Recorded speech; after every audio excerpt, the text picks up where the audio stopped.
Narito na naman kami sa Bakhaw.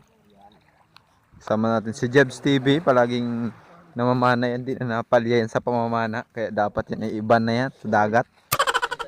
Kasama natin si Sir Nix. Bago yata yung outfit natin, Sir. Tsaka si Boss Dayong. Welcome back po sa ating lahat. Let's dive na agad. At sa una nating pagsisid mga sir at mga madam, isang takba o box fish kung tawagin. Ayan. Maliit pa yan kaya hindi natin yan huhulihin. Masarap daw yung pang-ihaw niyan. Welcome po sa mga bago nating viewers na napapasyal sa ating channel. Paki-subscribe naman po ng aming channel kung mahilig kayo sa mga ganitong adventure. Ayan, at huwag niyong kalimutang i-hit yung notification bell para kapag kami nag-upload sa mga susunod, ma-notify po tayo. Ayan, danggit yung nahuli natin dito sa una nating pagsisid. Ito yung nakita natin sa isla dun sa Gaspar Island na kumakain ng sea urchin. Ayan ang matapang. Matapang talaga yung ganitong hermit crab o umang. Ayan o. Meron dito nagpakita mga sir na isang dalag. Ayun o, nasa butas. Masarap pa naman yung isdang yan. Kaya syempre hindi natin yan palalampasin. Meron pang katabing lapu-lapu dun sa pinagtaguan niya, kaso nakamalay kaya tumago ka agad. Kaya ang nahuli lang natin ay itong isang dalag. Ayan no. Ito yung dalag na kapag sa araw napakaraming magkakasama.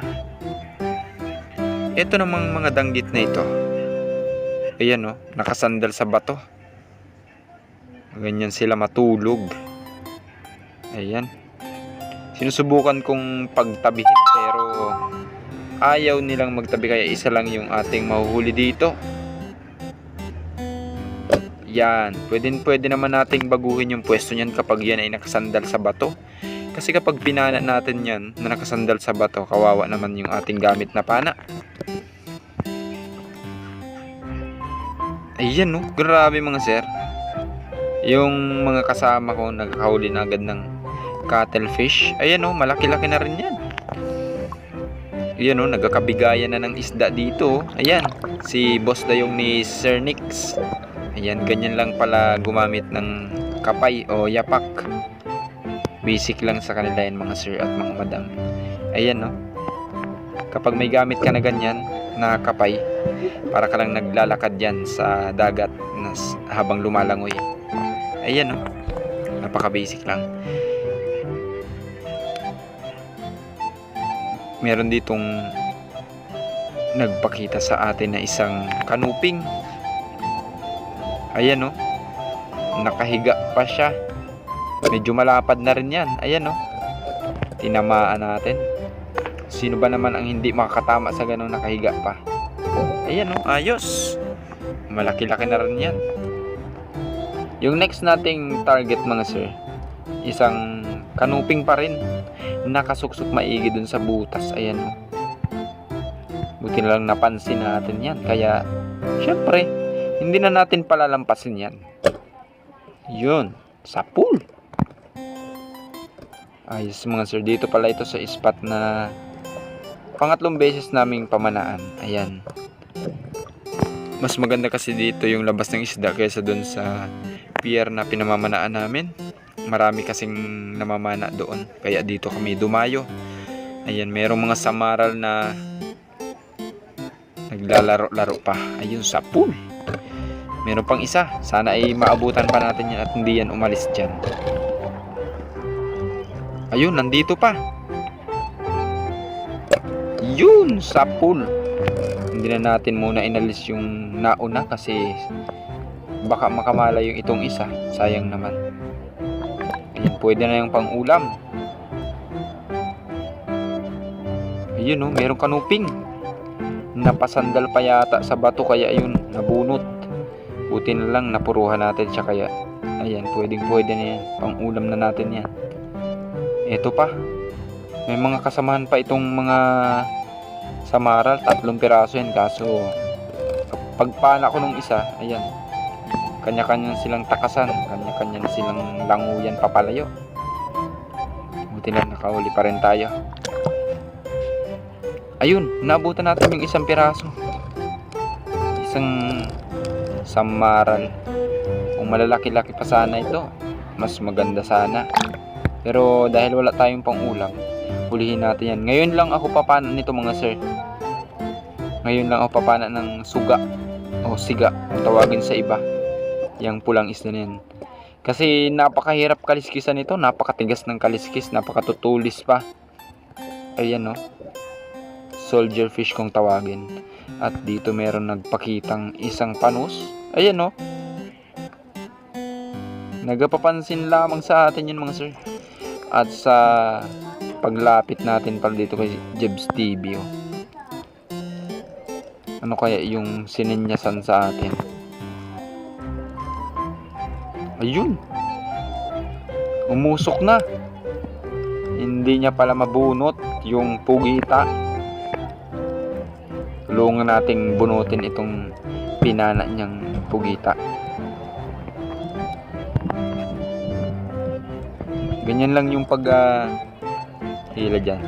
Kapag lumabas na yung ilang pirasong paa niyan, saka natin hilahin. Yun sa. Hindi pala sapul. Yun no. Todo na si Jebs TV sa pagbunot. Ayan. Akala ko'y maliit. Grabe pala, mga 2 kiluhin pala yan. Pugita ni Jebs TV oh. Grabe, ang lapad ng mga galamay. Parang payong na yung galamay niya. Yun, jackpot yung mama dun sa pugita. May anting-anting talaga sa pugita. May agimat sa pugita talaga itong taong ito. Ayan oh, grabe. Tingnan nyo naman yan, parang payong na yung galamay niya. Grabing laki. Ayan oh. Ayos talaga. Kaso napakamura lang ng kilo dito sa amin. 80 ang kuha ng mga namimili. Ito pala yung para sa atin, isang cute na pugita. Ayan oh, kita nyo yung pugita na yan. Kapag mga ganyang size, hindi natin pinapana, hindi nadakot lang natin yan kasi hindi naman yan gaano kahigpit na kumapit. Ayos mga sir, yung napakaganda naman ng ating pamamana dito. Ito, manitis.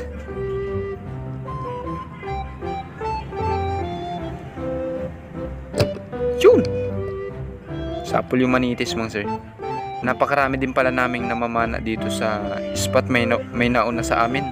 Mga 5 mamamana yung nauna sa amin. Kaya siguro yung mga nahuhuli namin, mga lampas-lampas lang nila. Pero okay na rin. Hindi na masamang may pang-ulam tayo. At may uwi tayong isda.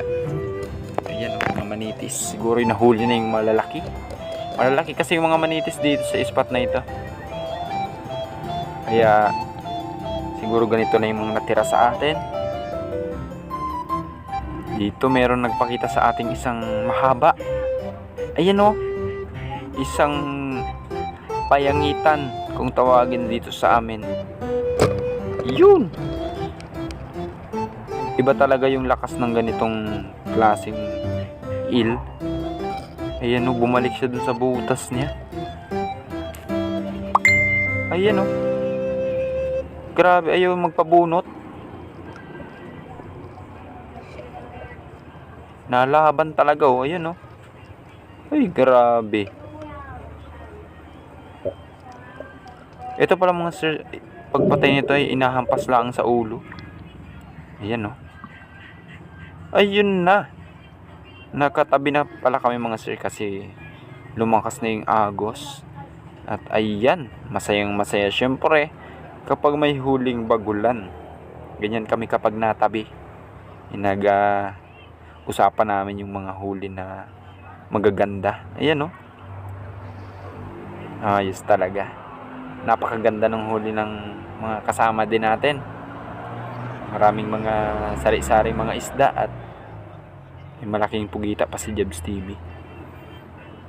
Ayan, no. Kapag yan ay maputi, mas magandang tingnan yan. Isang cuttlefish. Ayan, no. Huli pala ni Boss Dayong yan, na napakalupit ng mamana. Ayos. At ito pala yung huli natin, mga sir. Yan. Siyempre, hindi mawawala yung shoutout natin kay Bryce Burgos at kay Kasima Drix Vlog. Kay Musikerong Rider.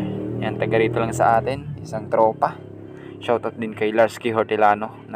Napaka-solid na supporters. Kay Elmer Solano at sa Solano family ng San Narciso, Quezon. Kay Lix TV Official from Quezon City. Maraming salamat po sa inyong panunood at salamat sa inyong pagsuporta.